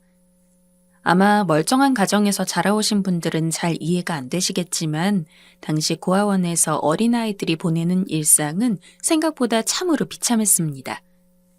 매번 음식이 모자랐고 옷도 물려받고 비어있는 시간 동안 원장이 주는 부업들을 하며 매우 고달프고 배고프게 보냈어요. 예쁘장하고 말끔하게 생긴 아이들만 편애하고 행색이 초라했던 저와 동생을 매번 차별하기 일쑤였던 고아원의 생활이 너무 싫었고 결국 거리를 배회하게 되었는데요. 그때 저는 일생 절대 그래선 안 되는 선택을 여기서 하게 되었습니다. 사람은 자기가 한 선택에 책임을 져야 한다는데 당시 제가 너무 어리기도 했지만 2번 다시는 겪고 싶지 않은 끔찍한 경험이었는데요. 저희 같은 고아들만 노리고 있던 소매치기 일당 형들에게 붙잡히게 된 것이었어요. 다소 험상궂은 인상에 매서운 눈빛으로 우리를 부르는 그들이 무섭기도 했는데 그러면서도 우리가 제 발로 걸어 들어가 꼬여들게 된 것은 이유가 있었어요. 너네 이거 못 먹어봤지? 이리 와봐. 내가 줄게. 한쪽 눈이 심하게 어그러진 형이 우리를 부르면서 한 손에는 크림빵을 잡고 흔드는 것이었어요. 늘상 고아원에 좋은 손님이 올 때마다 주고 가셨지만 원장 가족들과 몇몇 아이들만 불러서 먹이고 저희는 구경만 해보았던 크림빵이었어요. 당시 국민학생이었던 저는 어린 마음에 그게 너무 먹어보고 싶어서 따라가게 되었고 그날부터 붙잡혀서 얻어맞기도 하며 고아원으로 돌아가지 못하는 고통스러운 나날들을 보내게 되었어요. 이제부터 병철이가 소매치기 가르쳐 줄 거니까 잘 배워라. 안 그러면 또 맞는다. 무서워서 웅크리고 울고 있는 저와 동생에게 뒤쪽에 서 있던 병철이 형이라는 사람이 다가오더군요. 당시 형은 고등학생쯤 되었는데 대강 이야기를 해보니 그 형도 우리처럼 고아였던 것 같습니다. 저와 동생은 소매치기 기술을 배우지 않으면 하루가 멀다 하고 위에 있는 무서운 형들한테 맞았고 너무 아파서 잠을 잘 수 없을 지경이 되었어요. 결국 우리에게 알려주겠다고 온 병철이 형을 따라다니면서 기술들을 몇 개 배우게 되었어요. 자, 영식이 가망을 보고 훈이 네가 여기저기 정신없게 난리를 치는 게다. 어? 병철이 형은 무서워 보이는 얼굴이긴 했지만 목소리는 그다지 세 보이지 않았고 그나마 우리는 조금은 덜 겁나는 존재였습니다. 벌벌 떨면서 망을 보고 사람들 시선을 어떻게든 끌어서 그 사이에 빠르게 훔쳐오는 방법들을 배우게 되었어요. 우리가 이렇게 연달아 매일 거리에서 이런 일들을 하는 동안 훔쳐서 생긴 수학들을 이 집단의 가장 위에 있는 아저씨에게 갖다 바쳐야 했어요. 얼굴 여기저기에 상처가 있고 덩치가 엄청나게 컸던 그 아저씨의 얼굴은 제 나이가 지금 50이 지났는데도 잊혀지지 않습니다. 가져갈 때마다 매번 크게 호통을 치면서 때리기 일쑤였거든요. 저는 차라리 고아원에 있을 때를 그리워할 정도로 점점 피폐해져 갔어요. 우리를 전담해서 가르쳐주던 병철이 형이 보기에도 좀 그랬는지 몇 번은 우리를 빼주기도 하고 자기가 해온 걸 몰래 쥐어주기도 했어요. 그러던 어느 날 소매치기 집단 아저씨의 심기가 안 좋았던 건지 저희를 부르더군요. 그날의 끔찍한 광경은 정말 잊을 수가 없습니다. 술을 잔뜩 마시고 온 아저씨는 너네들 벌이가 시원찮다며 가장 최근에 들어온 저와 동생을 지목했습니다. 그러더니 한가운데로 몰아넣고 사정없이 물리적 행동을 하는 거예요. 당시에 저는 동생을 끌어안고 차라리 이렇게 맞다가 그냥 모든 걸 끝내고 싶다는 생각이 들 정도로 매섭게 맞고 있었는데 그러던 중 갑자기 뭔가 둔탁한 게 우리를 훅 하고 덮는 게 느껴졌어요. 아저씨, 그만하시라요. 얘네들 이러다 죽겠습니다. 쓰라린 눈을 살짝 떠서 보니 병철이 형이 우리를 얼싸안고 함께 뒹굴더군요. 아저씨는 몇 번이나 더 때리려다가 이제는 병철이 형을 잡아 일으켰어요. 그럼 네가 대신 맞아볼 테냐? 네가 얘네 감싸고 있을 때야? 정말 그렇게 무서운 광경은 처음이었어요. 여기를 어떻게든 도망가고 싶다고 지옥이 있다면 여기인 걸까 싶을 정도로 아저씨는 병철이 형을 인정사정 없이 때렸고 저와 동생을 감싼 죄로 그날 형은 며칠을 일어나지 못할 정도로 아저씨에게 혼이 났습니다. 우리는 울면서 밤새 형 곁에 있었고 그렇게 형과 우리들은 다소 끈끈한 사이가 되어갔어요. 장난으로 스승님이라는 소리를 하기도 했고 고등학생이었던 형 눈에 국민학생이었던 우리가 귀여워 보였던지 진짜 형처럼 곧잘 챙겨주었어요. 그러면서 어느 날 밤에는 누워있는 저희에게 작게 속삭였는데 그 말을 듣고 눈물이 찔끔 났습니다. 내가 여기서 니네들 데리고 나갈 끼다. 여기 있으면 아무것도 안 된다. 여기서 나갈 수만 있다면 엄마 아빠가 없어도 된다고 다시는 고아인 걸 원망하지 않겠다고 막연히 속으로 되뇌이고 있던 차에 이 말이 얼마나 꿀처럼 들렸는지 모릅니다. 우리는 어렵사리 탈출을 시도하게 되었어요. 저 녀석들 잡아! 하고 아저씨 일당들이 즉각 우리를 잡으러 뛰어나왔지만 병철이 형은 호루라기를 몇 번이나 불어대며 경찰이 오는 것처럼 혼란스럽게 만들었어요. 그렇게 열심히 각지로 도망쳤고 반나절이 지나서야 겨우 터덜터덜 셋이 기차역에서 만나 얼싸안았어요. 그렇게 바깥 세상으로 나오게 되었으나 어린 우리가 당장 뭔가 먹고 버티기 위해서 할 수 있는 것은 또 소매치기밖에 없더군요. 그래서 결국 고민하다가 전혀 다른 동네에 가서 다시 같은 일을 하게 되었어요.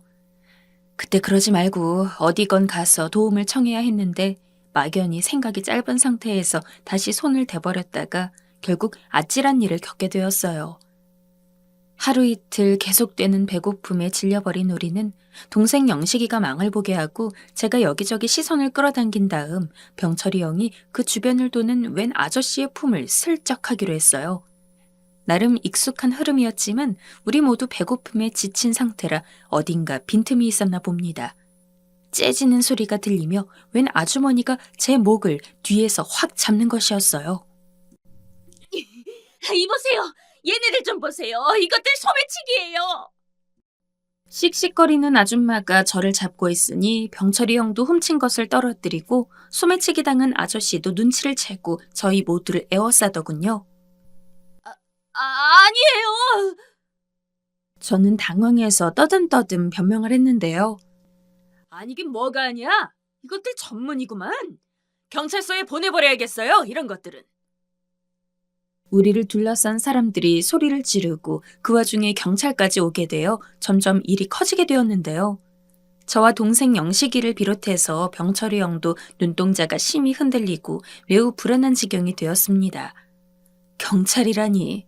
갈수록 내 인생은 정말 밑도 끝도 없이 내리막길로 치닫는 느낌이 들었어요. 그렇게 절망적인 생각을 하고 있던 차에 병철이 형이 갑자기 말도 안 되는 소리를 했어요. 너무 놀래서 저와 동생은 일순간 형을 쳐다보았습니다.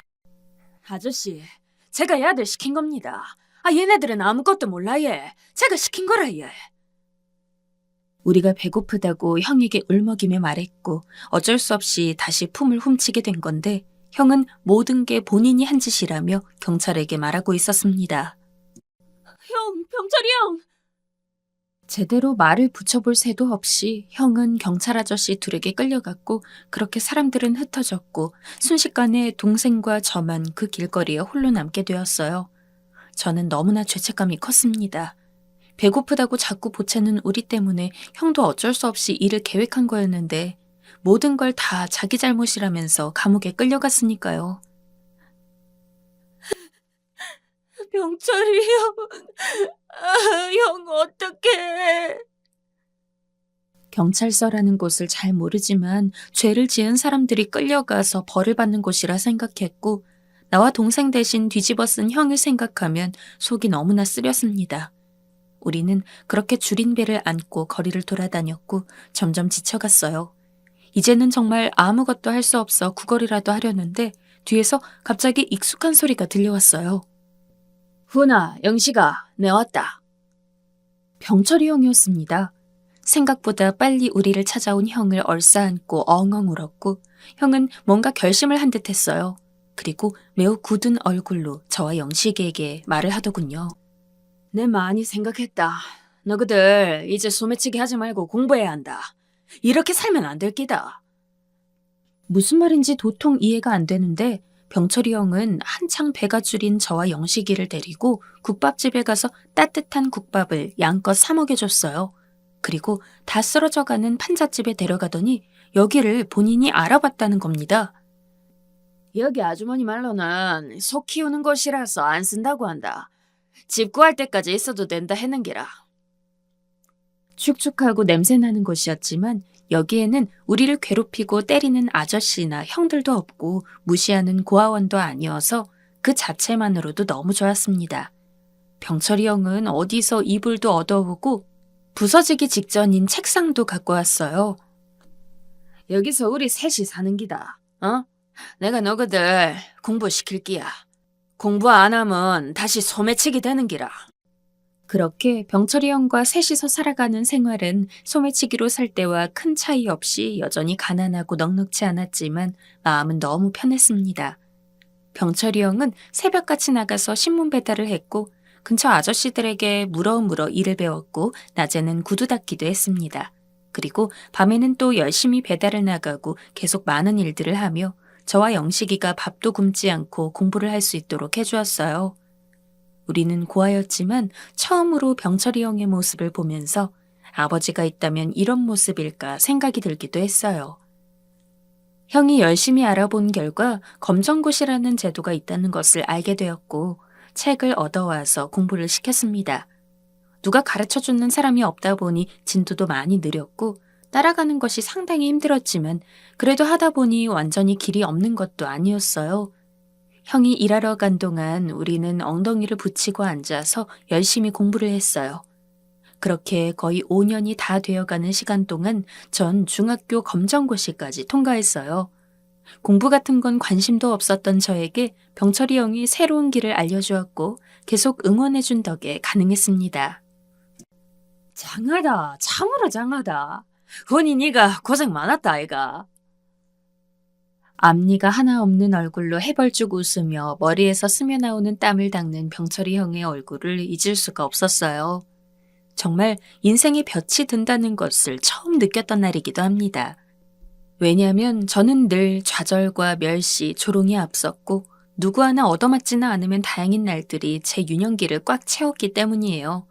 그런데 병철이 형을 만나서 처음으로 나쁜 일이 아닌 나 자신을 잘되게 하는 무언가를 하면서 작은 성공을 거두게 되었습니다. 성취감을 한번 맛보고 나니 그 무엇과도 비교할 수 없는 선물이더군요. 그렇게 영식의 중학교 검정고시도 가르쳐가면서 저는 저대로 한 단계 더 높여서 준비를 하고 있는데 한창 짚혀가던 제 마음의 불씨를 완전히 불어 꺼뜨리는 일이 발생하고 말았어요.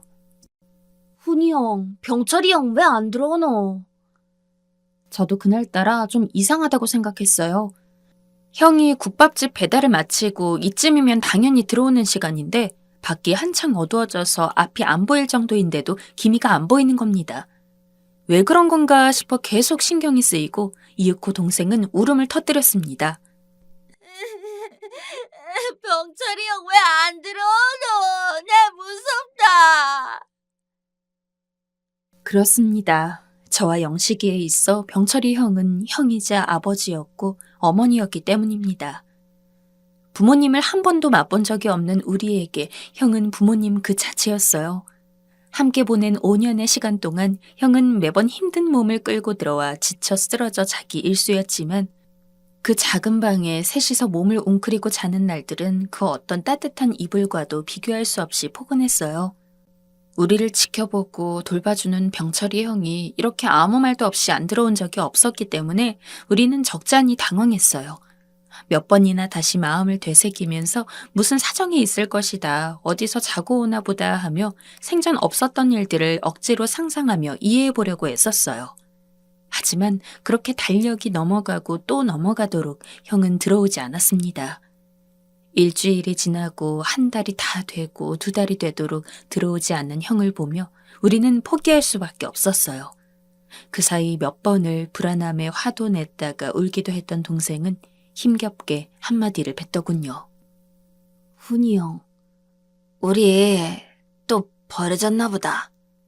안 그러나? 그 말이 너무 서글프고 비참하게 느껴졌지만 저는 아니라고 답할 수도 없었습니다. 저부터가 가장 크게 체감하고 있었던 것이고 그걸 동생의 말로 다시 한번 확답받은 것이었으니까요.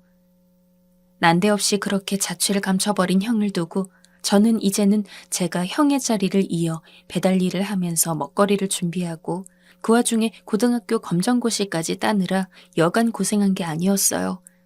일을 하면서 공부를 해보니 그간 공부만 할 수 있게 신경 써주었던 형의 고생이 얼마나 큰지 체감하게 되었어요. 그러면서 마음 한편에는 왜 우리를 두고 아무런 말도 없이 사라졌는지 그리움과 슬픔과 한탄이 오갔습니다. 몇 번이나 가슴속으로 형에게 물었어요. 병철이 형, 우리가 너무 염치 없이 형에게 붙어 있었나? 형 얼마나 힘들었나? 우리가 잘못했다. 나도 이제 일할 수 있다. 우리에게 돌아와라, 형. 그렇게 저와 영식이는 그 허름한 집에서 이어 몇 년을 더 살면서 형을 기다렸고 그 사이에 각각 원하던 검정고시에 합격했어요. 그리고 근처 어른들의 추천을 받아 지역 카센터에 일을 배우러 다니게 되었는데요. 병철이 형이 나간 이후로 전에 없던 불안감을 심히 느낀 동생은 이제 뭘 하든 제 옆에 꼭 붙어있게 되었습니다. 형아는 나 안 버릴게제. 그 말을 들으니 너무 가슴이 아프더군요. 동생에겐 저 못지않게 병철이 형의 부재가 크게 느껴졌나 봅니다. 그래서 결국 고민하다가 뒤이어 검정고시에 붙은 동생을 카센터에 소개하게 되었어요. 우리는 한 곳에서 그렇게 근무를 하다가 시간이 많이 지나 형제 카센터라는 이름으로 새로이 창업을 하게 되었어요. 첫 시작이고 무척 떨렸지만 우리 손으로 일구게 된 이 작다면 작고 크다면 큰 성공에 정말 몸둘 바를 몰랐습니다. 근 30여 년의 시간 동안 저도 영식이도 각자 좋은 사람을 만나 가정을 이루었고 그 사이에 자식들도 낳았어요. 근거리에 살면서 자주 교류를 하다 보니 여전히 카센터를 운영하고 있고 그렇게 아이들도 열심히 키워냈는데요. 각자 가장이 되다 보니 나름 고충도 있고 한 번도 느껴본 적 없는 가정의 온기를 지켜내겠다고 또 다른 치열함을 갖고 살았습니다. 가끔씩 영식이를 만나서 가족들끼리 밥도 먹고 여행도 가면서 우리는 여전히 친형제 이상의 우정을 교류해 왔는데요. 그러던 어느 날 마음속에 담아두고 있었던 간절한 소망이 너무나 당황스럽게 갑자기 풀려버리는 일이 일어났습니다. 어쩌면 저를 낳아주신 부모님을 만나는 것 이상으로 아주 간절했고 소원했던 일이라고 할 수 있는데요. 그날은 영식이네 가족과 갈빗집에서 만나 아이들 자라는 이야기를 하고 카센터 별개 창업을 위해서 한창 시간을 보내고 있었습니다. 생각보다 규모가 많이 커졌고 직원들 사이에서도 타 지역 창업에 관련된 이야기가 나오고 있던 터라 이건 꼭 고민을 해봐야 했거든요. 그러던 중 갈빗집 입구에서 한 초라한 아저씨가 껌 바구니를 들고 힘없이 들어오는 게 보였어요. 무심결에 저는 영식이에게 말했어요. 요즘도 저런 사람들이 있네. 우리 어릴 때도 저렇게 껌 팔러 다니던 아저씨들이나 애들이 있었잖아.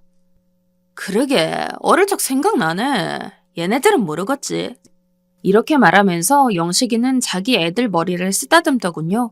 그런데 그 아저씨가 점점 우리 테이블로 와서 말을 걸었습니다. 백발이 듬성듬성 나있고 주름이 가득한 거의 노인에 가까운 얼굴이었는데 참 피로에 찌들어 보였습니다. 말이 겨우 나올까 말까한 힘없는 얼굴로 말하더군요. 껌 한 통 1,000원입니다. 한 통만 사주이소. 옛날 생각도 나고 해서 하나 사볼까 했는데 지폐를 받는 이 아저씨에게서 왠지 시선이 자꾸 갔어요. 빨리 껌을 받아야 하는데 내가 왜 이렇게 꾸물거리나 싶어 스스로도 이상하다고 생각했는데 맞은편 영식이가 아저씨를 계속 쳐다보는 겁니다. 얘도 살 생각인 건가 싶던 차에 껌을 받으려고 다시 얼굴을 들여다보고 그만 저는 그 자리에서 비명을 지를 뻔했습니다. 아저씨 얼굴 언저리에 느껴지는 묘한 분위기 때문에 계속 시선을 뗄 수 없어 참 이상했는데 그 아저씨는 제가 아는 사람이었습니다. 머리로는 기억이 났는데 너무 당황스러워서 이름을 입에 머금고 그 상태로 겨우 입을 때르던 차 영식이가 그만 먼저 외쳐버렸습니다. 병철이 형? 저뿐 아니라 영식이도 느꼈던 것이었어요. 속에서 뭔가 알 수 없는 것이 끌어올라오면서 도저히 진정할 수가 없었고 그 자리에서 일어나 버렸습니다.